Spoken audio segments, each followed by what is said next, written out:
Questo aspira liquidi e elimina i residui eccessivi di acqua e di shampoo, aiutandoci a rendere il capello meno elettrico. Ora vi farò vedere come funziona.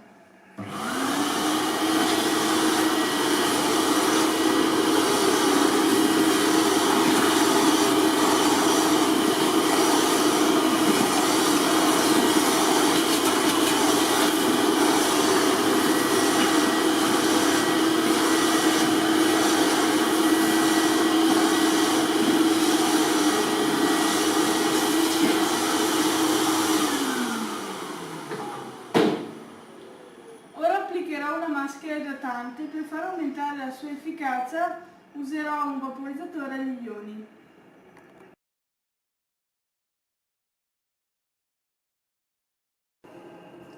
Questo vaporizzatore per la sua tecnologia ionica ci ha permesso di ridurre il problema dell'elettrostaticità.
docente Massi Selin.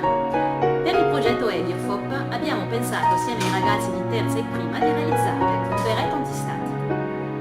Grazie all'acquisto del vaporizzatore agli ioni e all'aspiraliquidi abbiamo studiato come ridurre l'elettrostaticità dei capelli. Questo studio ci ha portato all'ideazione e progettazione del berretto antistatico, pensato per togliere l'elettrostaticità in un modo veloce, semplice ed economico. Per la realizzazione ci siamo affidati alla Sportful, un'azienda territoriale di Fonzaso, attraverso il direttore Alessio Cremonese, il quale ci ha accolto con entusiasmo e ha seguito il nostro progetto con professionalità. Sono stato contattato dalla professoressa Massi del centro formazione Enio Veneto sede di Ferri e mi ha proposto di collaborare a questa edizione del progetto Heliofop, per il quale concorreranno come istituto.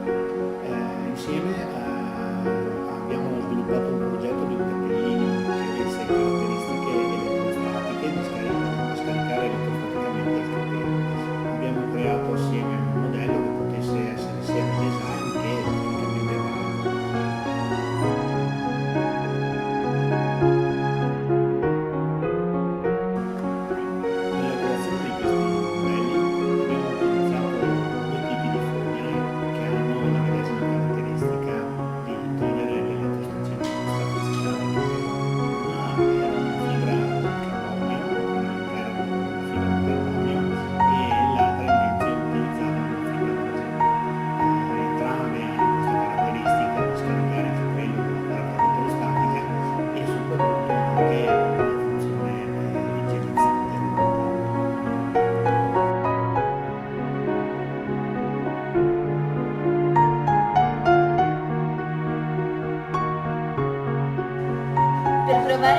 momento antistatico su Alessia gli abbiamo elettrizzato i capelli utilizzando tanto shampoo e l'aria calda del forno. Come potete notare sono molto elettrici.